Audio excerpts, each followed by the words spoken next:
Supremo Tribunal Federal derruba o artigo 19 do Marco Civil da Internet e aprova a política de censura. É uma decisão péssima que nós já vamos reagir na Câmara dos Deputados, mas eu já adianto para vocês, mesmo sendo uma tragédia, poderia ser pior e nós vamos entrar nos detalhes dessa decisão logo depois que você se inscrever no canal, clicar no sininho para receber as notificações, deixar o seu like, compartilhar esse vídeo o máximo que você puder, mesmo porque agora nunca se sabe quanto tempo que o vídeo vai ficar no ar, já está valendo a nova regra estabelecida pelo Supremo Tribunal Federal, então é importante que a gente divulgue as informações rapidamente antes que os vídeos sejam derrubados. E eu também quero contar com a presença de cada um de vocês no nosso primeiro festival do Movimento Brasil Livre. Conseguimos validar todas as assinaturas necessárias para o nosso partido Missão. Finalmente temos a independência e o poder de disputar todas as eleições para todos os cargos que nós quisermos, e a sua presença nesse festival vai ser fundamental para a gente estruturar o nosso projeto de país, e você pode pegar o seu ingresso aí na descrição do vídeo. Bom, vamos lá. O primeiro ponto é o seguinte: está errado o Supremo Tribunal Federal decidir sobre esse assunto porque a Câmara dos Deputados decidiu. A argumentação do Supremo é de que haveria uma omissão por parte do Congresso Nacional, dos legisladores, nós, deputados, senadores, em não regulamentar a internet. O que é uma contradição, porque eles estão julgando justamente uma lei que nós aprovamos,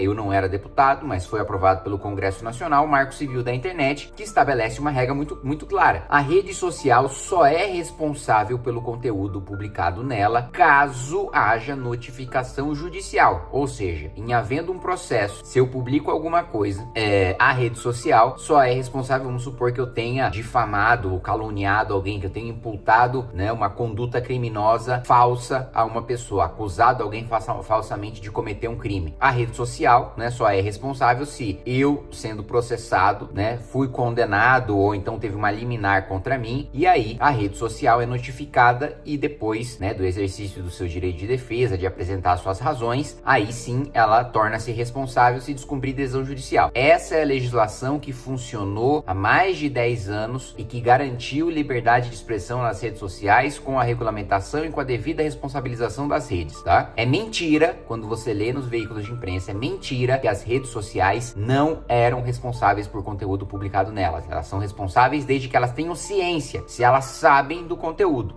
O que não é razoável exigir é que a rede social saiba de tudo que é publicado nela e seja responsável por tudo, sem que ela sequer tenha a capacidade técnica de saber tudo que é publicado nela. E o grande perigo desse julgamento é da instituição da censura privada, é da própria rede social derrubar o conteúdo, Ou seja, o perigo não é um juiz, tomar uma decisão, o ministro do Supremo tomar uma decisão de retirar um conteúdo ou uma conta do ar. Não, o perigo da decisão do Supremo é que as próprias redes sociais, para se preservarem, para não serem responsabilizadas, para não serem obrigadas a pagar multas, elas censuram os próprios usuários em qualquer tipo de dúvida, em qualquer tipo de expressão que possa ser depois julgado ilegal, ilícito, a rede social vai censurar previamente para se preservar. Esse é o grande perigo. Mas vamos lá, vamos entender qual foi o molde em que o Supremo Tribunal Federal fez o seu julgamento. O primeiro ponto, e é importante porque isso é um furo na decisão do Supremo Tribunal Federal, o STF determina que essa decisão da Suprema Corte só vale enquanto o Congresso Nacional não editar uma nova lei sobre o assunto. Então nós já temos uma brecha aí. A partir do momento em que o Congresso aprova uma nova lei, segundo a decisão do próprio Supremo, deixa de valer essa decisão que eles acabaram de tomar em relação ao Marco Civil da Internet. E eu já adianto para vocês, já sabendo do resultado do julgamento, há 2 semanas eu apresentei um projeto de lei, me articulando com outros parlamentares de oposição, para garantir o procedimento em que são retirados os conteúdos na internet, e que você tenha o direito de defesa, especialmente caso haja uma decisão de excluir a sua conta, porque hoje ter uma conta numa rede social não é mais uma questão de você utilizar um serviço privado e ter uma relação ali em que não há nenhum interesse público. Hoje em dia, você ter uma conta numa rede social significa você ter voz na sociedade, significa você ter liberdade de expressão. É grave. Pode até significar o fim de uma carreira profissional de uma pessoa, o fim de uma carreira política de uma pessoa. Você pode estar matando essa pessoa de fome, tá? E não tô aqui, não é hipérbole, não tô exagerando. Se você impede essa pessoa de ter contas em qualquer rede social. Eu, por exemplo, parlamentar, não tenho acesso a grandes veículos de comunicação, né? Não sou dono de jornal, não sou dono de rádio, não sou dono de TV. Dependo para me comunicar, para expressar as minhas opiniões, para fazer as minhas denúncias, para ter o meu direito à liberdade de expressão garantido, para participar do debate público, eu dependo das redes sociais. Impedir que eu tenha redes sociais é a mesma coisa que caçar os meus direitos políticos para sempre, porque eu não consigo atingir milhões de pessoas como eu atinjo hoje se eu colocar lá um caixote no meio da Praça da Sé e começar a discursar em cima dele. Daí a relevância de nós termos um procedimento que garanta, antes de você ter um conteúdo removido, antes de você ter a sua conta banida, você ter o direito de participar de um processo e ter o direito de defesa. Então, já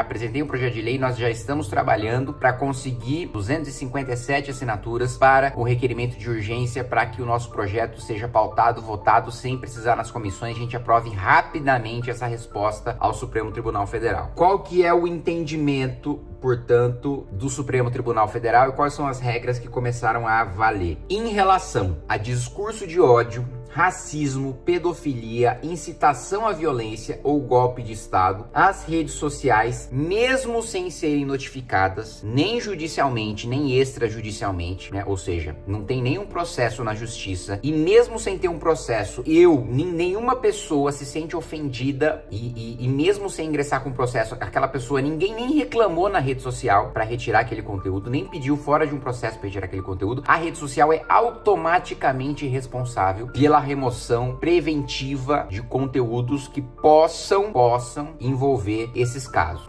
O primeiro problema é o problema técnico. Não há como a rede social saber imediatamente, após a publicação, com milhões de publicações que acontecem a todo segundo, se aquele conteúdo tem uma relação com os crimes que foram elencados aqui. Isso é uma questão técnica. Segunda questão, a subjetividade para o enquadramento em alguns crimes e aquela história. Se tiver 99% de chance daquele conteúdo ser legal, lícito, estar dentro da lei, não ter nada de errado com aquele conteúdo, ser um mero exercício da sua liberdade de expressão, ainda que haja 1% de chance de ser crime, a rede social não vai arriscar, porque se for condenado naquele 1%, vai ter que pagar lá seus milhões de reais em multa. E aí eu vou pegar um exemplo aqui para vocês. Primeiro, discurso de ódio. Não existe uma determinação específica, precisa na nossa legislação para o que é discurso de ódio. Se eu defender, por exemplo, que o PT é um partido que não deveria existir, que deveria ter seu registro cassado pelos crimes que cometeu, isso poderia ser enquadrado como discurso de ódio, como um discurso de intolerância a outra visão política. Ainda que eu não esteja sendo intolerante a outra visão política, ainda que eu esteja dizendo que, pelo cometimento de crimes, aquele partido deveria ser cassado. Incitação a golpe de Estado. Durante todo o processo de impeachment da Dilma, o discurso do governo é de que impeachment era golpe. Então, o que as redes sociais teriam feito se essa decisão do Supremo tivesse valendo na época do impeachment? Teriam impedido, eu lembro na época a gente fazia eventos no Facebook, que as pessoas confirmavam presença para convocar manifestações. Esses eventos seriam derrubados, porque se o governo federal está dizendo que aquilo é um discurso golpista e a rede social sabe que ela vai ser responsabilizada, né, por publicações que possam eventualmente incitar o golpe de Estado, vai falar, bom, o governo tá falando que impeachment é golpe, tem gente pedindo impeachment na minha rede social, não vou correr o risco de ser condenado num processo, a pagar multa. Então a própria defesa do impeachment, que mobilizou milhões de pessoas nas maiores manifestações da história do país, estariam inviabilizadas por causa da subjetividade da incitação ao golpe de Estado. Porque eu tô defendendo o impeachment, mas tem um ente muito poderoso chamado governo federal dizendo que aquilo é golpe. Eu, rede social, vou correr esse risco? Vamos lá.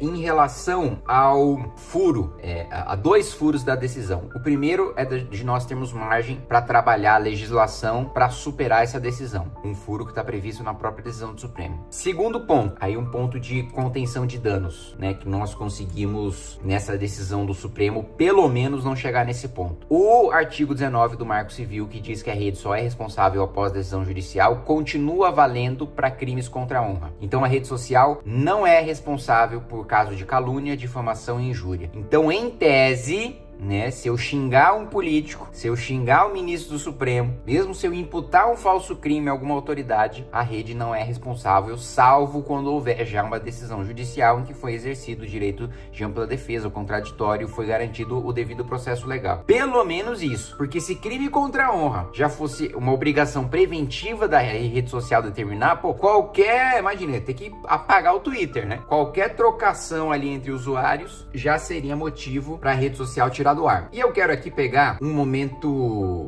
bem tosco em relação a esse julgamento. Primeiro, um momento constrangedor, né, de uma vergonha que foi passada pelo ministro Dias Toffoli, tá? O ministro Dias Toffoli, assiste aqui comigo, vai. Criar meu website. Justiça também é poesia. Fazer minha homepage. Com quantos gigabytes se faz uma jangada e um barco que veleja? E aí segue. Que diabo é isso? Primeiro assim, que óculos é esse, ministro? E quando, sei lá, você tá parecendo um Jasper. Quem é que vai trabalhar primeiro com óculos escuros e segundo com esse óculos escuro, né? O que é isso? E segundo, mano, que diabo de poema é esse? Bem, vamos lá. Um voto que até impressionou foi o voto do ministro Fachin. Veja só o que disse o ministro Edson Fachin. O ministro Edson Fachin foi indicado pelo PT, era advogado do MST. Veja só. Os remédios para os males da democracia precisam ser encontrados dentro da caixa de ferramentas da própria democracia. E, portanto, daí porque vejo a necessidade de termos uma certa cautela ao arrostarmos a concentração de poder que é inequívoca das plataformas e suas empresas. Não há dúvida alguma que há uma concentração que merece a preocupação, inclusive jurídica, daí porque o tema, aliás, está sendo decidido por um tribunal na realização da sua jurisdição. Porém, não creio que este tema necessariamente será enfrentado ou solvido ou esgotado com remoção ou não de conteúdos das plataformas. Por isso, a minha divergência em relação ao remédio que está sendo empregado. Creio que há uma necessidade de uma regulação estrutural e sistêmica, e preferentemente não via Poder Judiciário. Veja só, a crítica que o ministro Fachin faz é a minha principal crítica. Ainda que, vamos supor que o Supremo tivesse determinado uma boa regulamentação, uma regulamentação que garantisse a liberdade de expressão, ainda estaria errado, porque não é o Supremo que tem que decidir, é o Congresso Nacional. E é o que o ministro Fachin colocou. Decisões estruturais e estruturantes são feitas pelo Congresso, porque o Congresso tem capacidade técnica, inclusive servidores, para pensar, né, a longo prazo a estrutura de legislação, tem um debate mais maduro e não tem a precariedade para se pensar uma política pública que um tribunal como o Supremo Tribunal Federal tem, porque não foi feito para isso. E o outro ponto que ele colocou é, olha, eu até concordo que há um problema, que as redes sociais têm muito poder e pouca responsabilidade, mas discordo do remédio, porque ele coloca o seguinte, quando tem um problema na democracia, algo que viola a democracia, nós temos que combater com um instrumento que está dentro das próprias caixas de ferramentas da democracia. Ou seja, nós não podemos tomar uma medida autoritária como desculpa, como instrumento para enfrentar outro autoritarismo, né? Um erro não justifica o outro. Não é porque alguém foi antidemocrático que nós seremos antidemocráticos contra ele como solução para proteger a democracia. Não adianta ser autoritário para defender a democracia. E aí, o ministro Dias Toffoli, como resposta, se revolta. Até vir uma ordem judicial, seja em tutela antecipada, liminar ou definitiva, eu estou imune. Então agora eu recebi uma ordem da Justiça. A plataforma diz, agora eu tiro aqui da minha plataforma, professor Paulo Gonet, eu tiro essa metralhadora de venda, porque ela está proibida, ela não está liberada para comercialização e eu não tenho que pagar a indenização ao pai dessa vítima. Quem tem que pagar tem que ir ao terceiro vendedor que colocou aquela arma ali para vender. Porque é um terceiro só que pode ser responsabilizado, eu só sou responsabilizado se eu descumprir a ordem judicial. Eu estou cumprindo, eu tirei. Claro, mesmo porque o que nós estamos defendendo aqui, com certeza, é o direito de as pessoas venderem metralhadoras ilegais em rede social. E não a liberdade da gente expressar a nossa opinião. Olha a redução ao absurdo que o ministro Toffoli faz para distorcer a defesa que nós fazemos em relação à liberdade de expressão. Ele quer comparar uma pessoa que dá uma opinião na rede social e responsabilizar a rede social por opinião dessa pessoa com responsabilizar a rede social porque tem uma pessoa vendendo metralhadora. Assim, primeiro, esse exemplo assim, não é nem representativo. Assim, quantas vezes vocês já viram grandes problemas sendo causados porque tem muitos anúncios de metralhadora ilegais? Quantos anúncios de venda de metralhadora ilegal vocês já viram? No YouTube, no Twitter, gente, pelo amor de Deus. Esse é um caso que, primeiro, o cara nem vai usar a rede social pra vender a metralhadora, porque, né, fica muito fácil de achar o cara, identificar o cara e prender o cara. Segundo, a própria rede social, pelo amor de Deus, gente. Você acha que ela vai esperar uma decisão judicial para tirar um anúncio de metralhadora do ar? Isso já desrespeita as próprias políticas internas dela, privadas dela, não precisa nem de lei para isso. Vamos trabalhar na urgência desse projeto e eu mantenho vocês atualizados. Nós devemos, inclusive, na semana que vem, fazer uma coletiva de imprensa para anunciar, né, um grande trabalho para a coleta de assinaturas e eu conto com a ajuda de cada um de vocês para a gente levar esse projeto em frente.